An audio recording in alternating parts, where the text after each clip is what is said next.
Em quem você tem esperado? Onde está a sua confiança? Onde está a sua fé? Onde está posta a sua fé?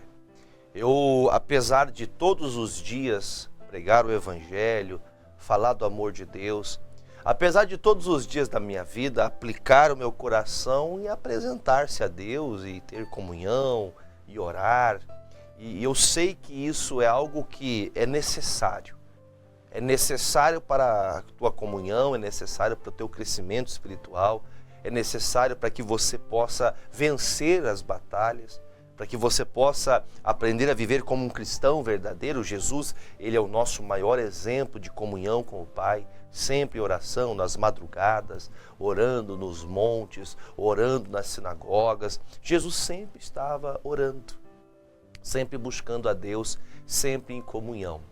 E apesar de sabermos que nós temos que ter essa comunhão, nós temos que ter um cuidado para que a vida não vá passando e nós estejamos esperando no lugar errado, nos pensamentos errados, nos propósitos errados. O dia de ontem eu estava na igreja, eu pregava sobre as renúncias. E para que nós possamos alcançar coisas maiores, nós muitas vezes temos a necessidade, não é algo que você decide, não, é uma necessidade você renunciar a muita coisa. Existem renúncias que elas são necessárias para a nossa vida, para que nós possamos ter uma base de fé sólida, para que possamos ter uma base de fé concreta na palavra de Deus. Sabe o que me chama muita atenção nas escrituras sagradas? É ver que muitas pessoas estavam tão dispersas, milhares de pessoas estavam dispersas, enquanto outras estavam ligadas em Deus, enquanto outras esperavam realmente a redenção de Israel, que esperavam realmente a vinda daquele que traria a ressurreição, traria o direito de que nós pudéssemos ter a vida eterna. E hoje eu quero comentar com vocês acerca de duas pessoas, Simeão e Ana. Essas duas pessoas elas tiveram uma vida de renúncia. Elas renunciaram todas as outras coisas que eles poderiam lutar, que eles poderiam alcançar, almejar, desejar, para esperar o dia mais que especial para a vida deles. Aos olhos humanos, quando você lê o texto, parece algo muito simples, parece algo muito normal para aqueles que são devotos, aqueles que estão sempre buscando, sempre nas igrejas. Mas essas duas pessoas, elas nos mostram o quão importante é ter a certeza daquele que você espera. Se você confia em Cristo, se você tem a certeza que Jesus Cristo, ele vai abrir o seu bom tesouro para abençoar você e toda a sua casa, para remir você, para remir a sua casa, para entregar salvação para o seu lar, você não vai ser de maneira nenhuma frustrado. Agora, se você espera, desculpe a expressão que eu vou usar, até o próprio apóstolo Paulo fala para o Timóteo, se você aguarda nas fábulas, se você fica nas historinhas que as pessoas vão inventando, conjecturando, vocês devem estar notando que no mundo estão tendo muitos acontecimentos pesados, diga-se de passagem. Acontecimentos que fazem que nós ficamos até, como diz um dito, de orelha em pé. É preocupante saber que tantos avisos notórios, e isso não é de hoje, isso não acontece nesses dias, isso já há muito tempo vem acontecendo, e as pessoas mesmo assim estão dispersas. E o que me preocupa principalmente, uma frase de um grande pregador, já partiu inclusive, já foi para a glória, o que me preocupa não é que nós estamos vendo pessoas que não conhecem a Deus, que estão desprezando cada vez mais a Deus. A grande preocupação é aqueles que conhecem a Deus, que estão fazendo pouco caso do que estão aprendendo da palavra ou achando que não vai se cumprir. O fim vem, gente, o fim chega, algum momento o fim chegará.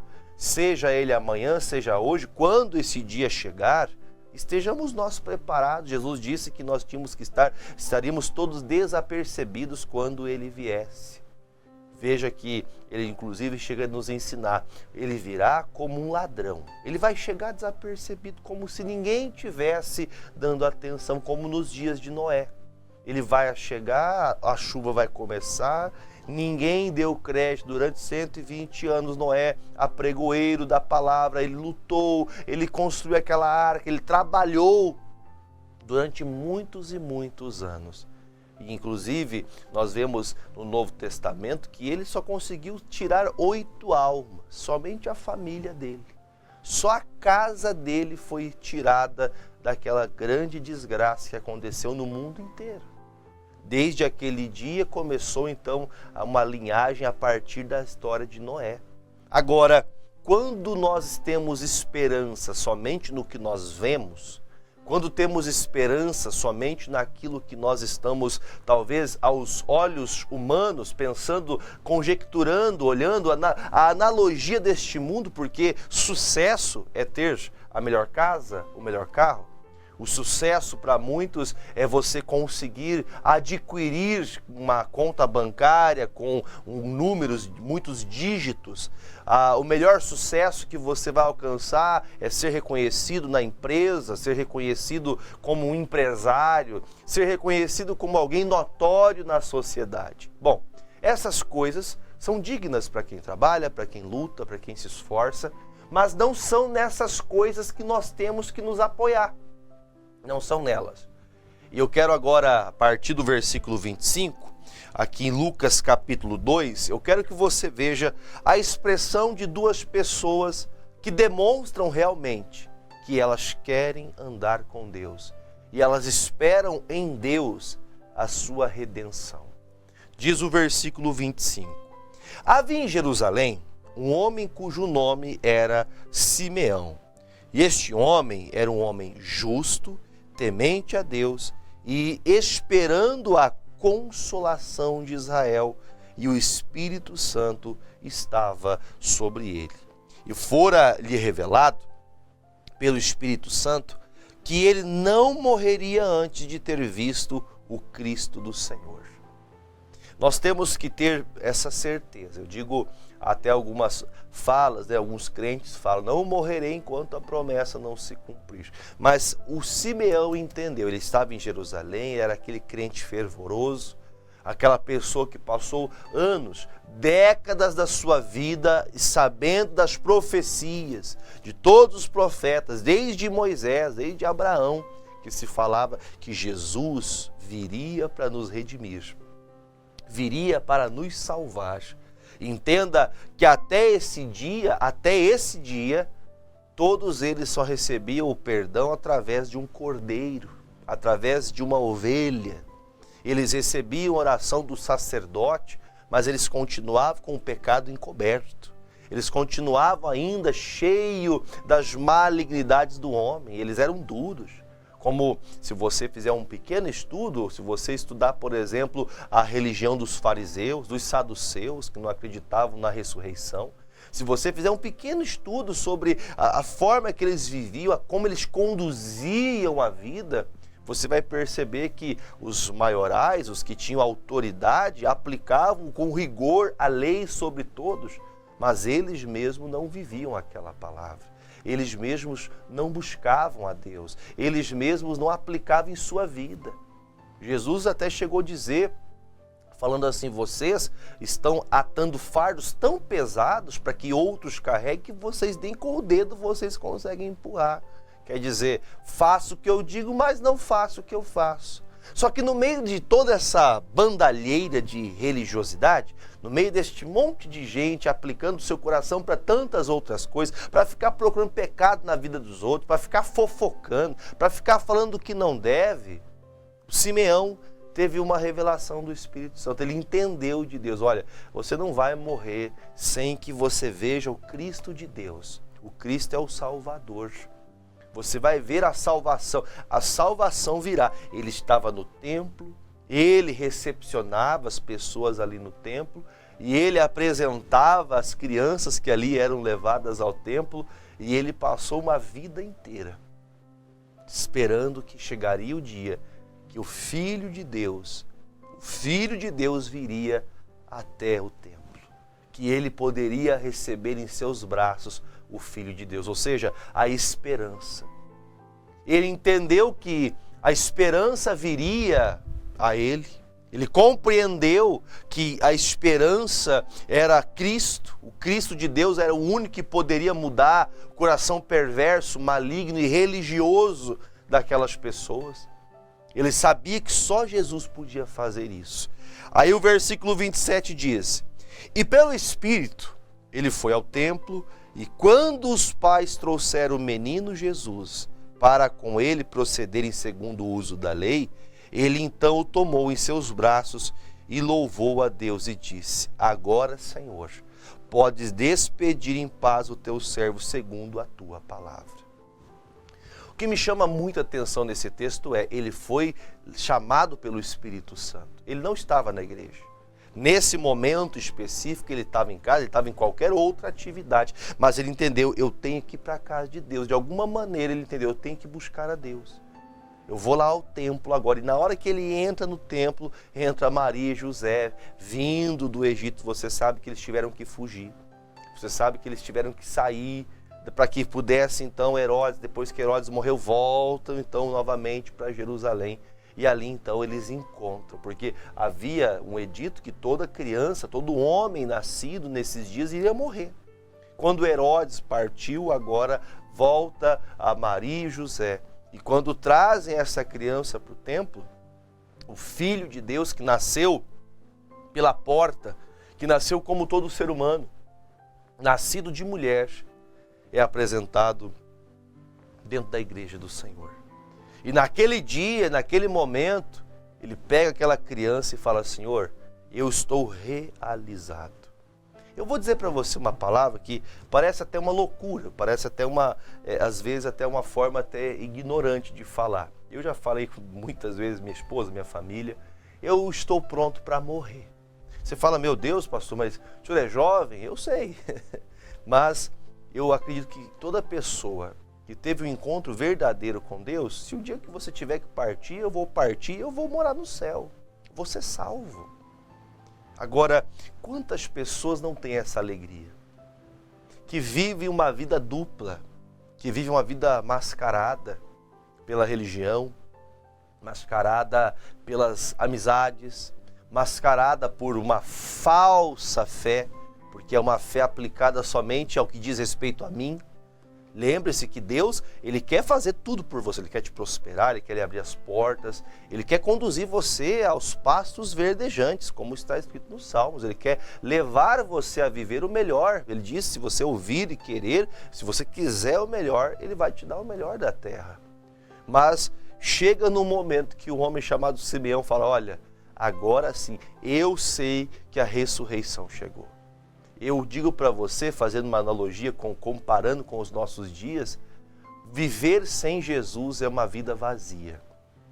E viver, quando você conhece Jesus, quando você tem Jesus em sua vida, quando você já é uma pessoa que desceu as águas, é salvo.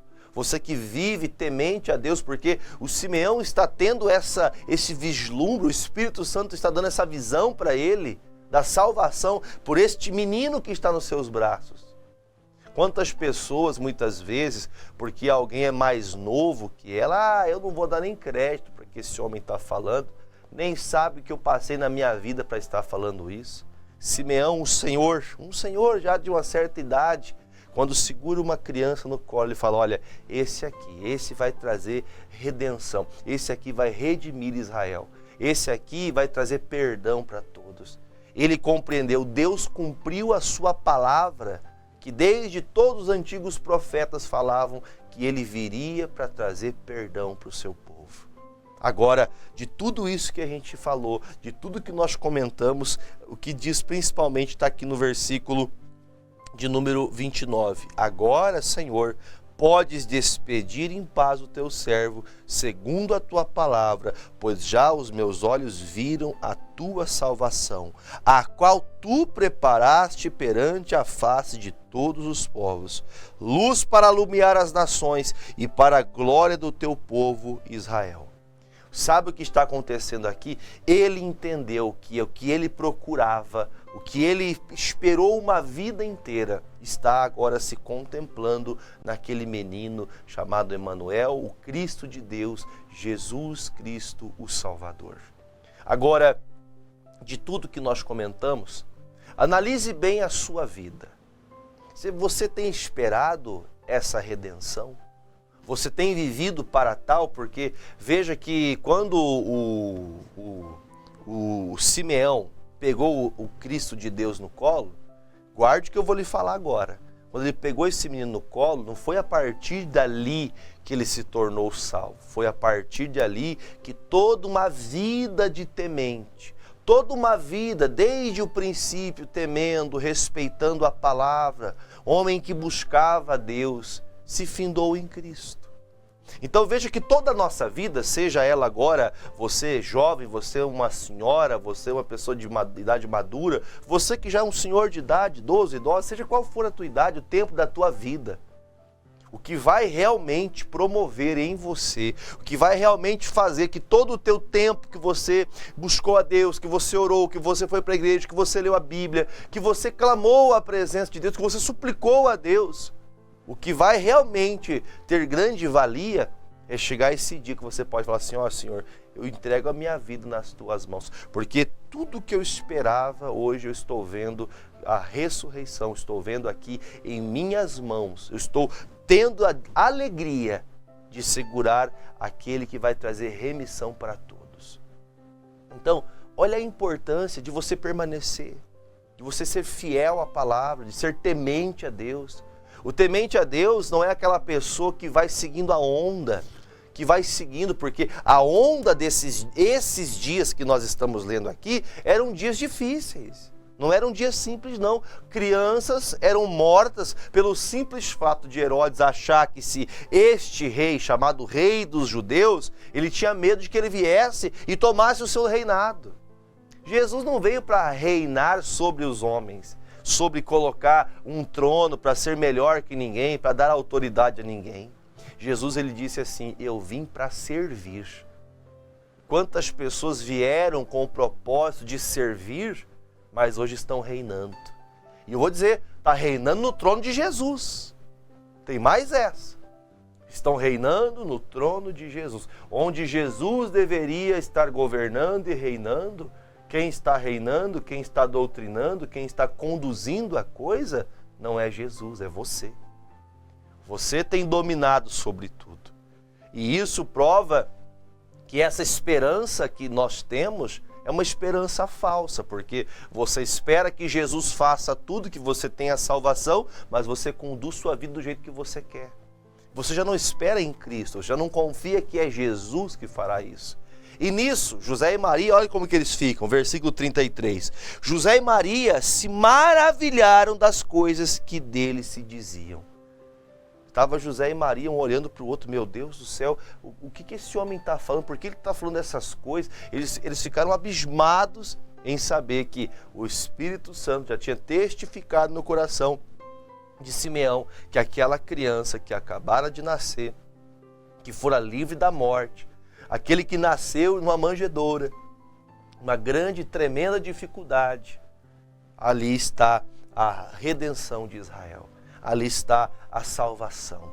Aí eles falam, versículo 34, e Simeão os abençoou e disse a Maria, sua mãe, eis que este é posto para a queda e elevação de muitos em Israel, e para sinal que é contradito, e uma espada traspassará também a tua própria alma, para que se manifestem os pensamentos de muitos corações.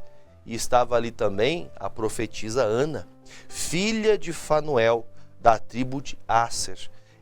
Esta era já avançada em idade e tinha vivido com o marido 7 anos, desde a sua virgindade. E esta era viúva de quase 84 anos. Então essa mulher praticamente viveu uma vida viúva solitária durante, se você pegar aqui o tempo que ela viveu casada e a idade que ela tem hoje, ela passou toda uma vida na casa de Deus, profetizando, falando da palavra. Deus, o Jesus virá, a salvação de Israel virá, se achegará até nós a salvação. Aí diz o versículo ainda do número 37, e era viúva de quase 84 anos e não se afastava do templo. Sabe aquela pessoa que entregou a vida para Jesus e vive para Jesus? Eu vou dizer para você, de forma pessoal, não mudando aqui o sentido do que estou pregando, mas já tive a oportunidade de passar em algumas igrejas nossas, Igreja da Graça, e outras acredito que também tenho, quantas Anas que deixaram tudo para viver para Deus, para cuidar, para zelar da casa de Deus, esperando essa grande redenção, esperando que nesse cuidado das coisas de Deus, como disse o Davi, o zelo da tua casa me devorará. O cuidado da Ana de estar na presença de Deus, ela passou uma vida toda uma senhora de idade, que está ali no templo todos os dias, dizendo, olha, Jesus virá e Ele vai nos salvar. Ela passou durante anos da vida dela profetizando, aplicando o seu coração à palavra de Deus, estudando a palavra de Deus. E sabe por que ela fez isso? Porque ela sabia que Jesus, Ele era a esperança dela. Quem é a sua esperança? Quem é a esperança da sua vida? Em quem você tem esperado? No 13º salário? Tua esperança são as pessoas? O empréstimo? O pai, a mãe? Quem é a tua esperança? Em quem você tem aplicado o seu coração? Simeão e Ana entenderam, eles passaram anos. Porque, gente, deixa eu colocar para você um parecer bem importante. Nós nascemos, jovens, crescemos, temos sonhos, chegamos a uma idade, conquistamos coisas, mas o fim chega para todo mundo. Nós vamos crescendo, vamos envelhecendo, alguns o cabelo vai caindo, outros a barba vai ficando branco, o cabelo vai ficando branco, e você vai vendo o tempo passar, uns mais rápido, outros mais devagar um pouco, mas todos vão envelhecer. Aqueles que se achavam os bambambãs da história, aqueles que se achavam os donos da verdade, aqueles que eram ignorantes, aqueles que não aceitavam uma palavra, vai chegar uma hora que todos eles vão precisar. Todos. Por isso eu sempre digo que a pior pessoa desse mundo, quando se diz respeito às nossas características de enxergar alguém errado ou pecador, a pior pessoa desse mundo, ela tem jeito.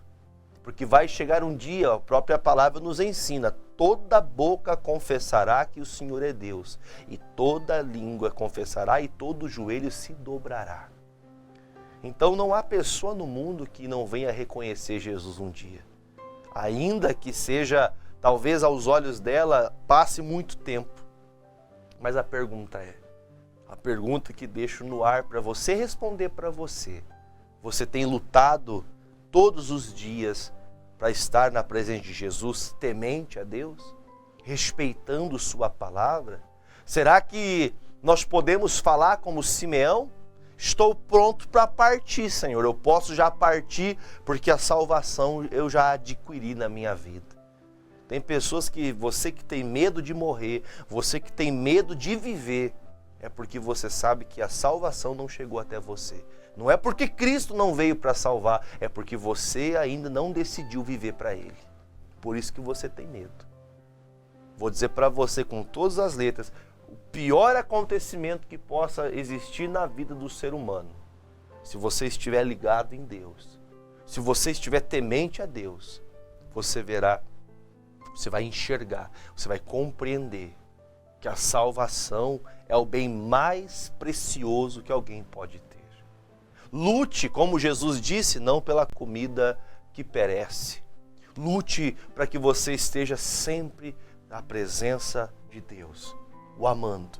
Se no meio dessa vida você prosperar, você alcançar a alegria de ter muitos filhos, netos, de você ter a alegria de poder viver o melhor, se o Senhor tem proporcionado para você isso, viva do melhor, mas não se esqueça de Deus. Não se esqueça que a Ana e o Simeão plantaram durante toda uma vida, já idosos que estão, mas aquela palavra se cumpriu. Passa o tempo que tiver que passar, mas que Jesus seja o Senhor da tua alma. Para que o dia que você fechar os olhos aqui, você não tenha preocupações. Porque a vida e a morte, ela é real. E ela chega para todo mundo. Está bem vivo? Está ouvindo bem o que eu estou lhe dizendo? Um dia você vai partir. Como vai ser o seu fim? Como será o dia que você fechar os olhos nessa vida. Diz o versículo de número 38, e sobrevindo na mesma hora, ela dava graças a Deus e falava dele a todos os que esperavam a redenção em Jerusalém. Quer dizer, muitos ali eram religiosos, muitos ali estavam contrários, muitos, mas também havia uma grande porção de pessoas que queriam a Deus de verdade, que esperavam no Senhor realmente a sua salvação. Bom, em quem você tem se apoiado, no que você tem esperado, e você hoje tem uma decisão a tomar? Eu acho que sim. Se você ainda não tomou a decisão em viver para Jesus, em viver para conhecer a Jesus, porque no caso de Simeão e Ana, eles tiveram a alegria de pegar Jesus no braço, no colo. Hoje, você tem Jesus pelas sagradas Escrituras. Viva todo dia temente a palavra. Respeite a palavra de Deus. Pratique a palavra de Deus. Viva para Jesus, de maneira que o dia que você tiver que partir dessa vida, você tenha certeza: Jesus, eu entrego a Ti o meu espírito, pois eu vivi para o Senhor e agora eu entrego a minha vida ao Senhor. Amém? Que Deus te abençoe e fale mais ao seu coração, tá? Eu quero orar por você agora. Pegue seu copo com água junto comigo. Deixa eu explicar para você por que o pastor faz oração do copo com água. A Bíblia fala em inúmeras passagens, mas uma que eu gosto sempre de falar é o Atos 19, versículo 11, onde a Bíblia fala que Deus, pelas mãos dos apóstolos, fazia maravilhas extraordinárias, a ponto de que o apóstolo Paulo, pela distância que ele tinha de todas as pessoas, para impor as mãos sobre todos, para orar por todos de forma individual, ele então tirava retalhos das suas roupas, ele consagrava a Deus, ele apresentava ao Senhor e enviava pelas pessoas que procuravam ajuda para que levasse aos doentes, e os doentes eram curados. Os enfermos eram curados, os demônios saíam. Então eu creio que se nós oramos com fé, colocando a nossa fé em Cristo, pela palavra, juntos, unidos, o Senhor também pode operar cura sobre a sua vida. Como nós temos visto centenas e centenas de pessoas testemunhando pela fé em Cristo, que através de uma oração como essa, simples porém verdadeira, que traz a Cristo Jesus para a vida daquele que precisa. Eu quero orar por você agora. Pegue seu copo com água e vamos juntos nessa intercessão. Vamos orar? Pai querido e Pai amado, em nome de Jesus Cristo, mais uma vez eu me apresento diante de Ti, sabendo nós, ó Pai, que não é por muito falar que somos ouvidos, mas sempre, ó Deus, que tenho a oportunidade. Aqui, meu Pai, eu apresento todas as pessoas que estão em casa, acompanhando pela televisão, acompanhando nas redes sociais, seja ao vivo ou em qualquer outro momento, pode se passar o tempo que for, ó Deus, porque as nossas orações, elas não têm limite, ó Deus, de tempo, elas não têm validade. As nossas orações, ó Deus, elas não são lançadas ao vento. Oramos ao Senhor porque sei que o Senhor está presente, o Senhor está entre nós. Por isso, Jesus, eu estou clamando a Ti. Tanto esta pessoa que está diante da televisão agora, ou até com fone de ouvido, ouvindo, indo para o trabalho pelo smartphone. Jesus, coloque uma unção sobre estas águas. Coloque, meu Deus, sobre estas águas que nós apresentamos a Ti, o poder do Senhor, para que aqueles que beberem destas águas sejam curados, sejam livres. Pai, eu quero ouvir testemunhos como eu ouvi ontem, da irmã Vanessa contando de que o marido dela estava entregue, doente. Ela consagrou a água e na consagração da água o marido dela se levantou. Jesus, faça isso, ó Deus, por tantas pessoas que agora oram com fé. Jesus, alcança, ó Deus, cada pessoa. Alcança, meu Deus, todos estes que estão passando por enfermidades terríveis, que estão acamados, que estão, meu Pai, diagnosticados com uma doença incurável pela medicina, mas o Senhor é um Deus que faz o impossível se tornar possível. Revela-te, ó Deus, para esta pessoa que duvida do Senhor, que desacredita do Senhor, que quando ela for curada, após ela beber esta água, ela vai baixar a guarda da incredulidade e vai dizer: só o Senhor é Deus. Ela vai ser livre de todo mal, Meu Deus, peço isso para teu louvor e para a tua glória, que nestas águas tenha unção e a consagração que nelas há, faça que estas pessoas, pelo teu nome, Jesus, sejam livres de todo mal, em o nome de Jesus. Se você crer, diga amém, diga graças a Deus e beba comigo desta água com fé em nome de Jesus.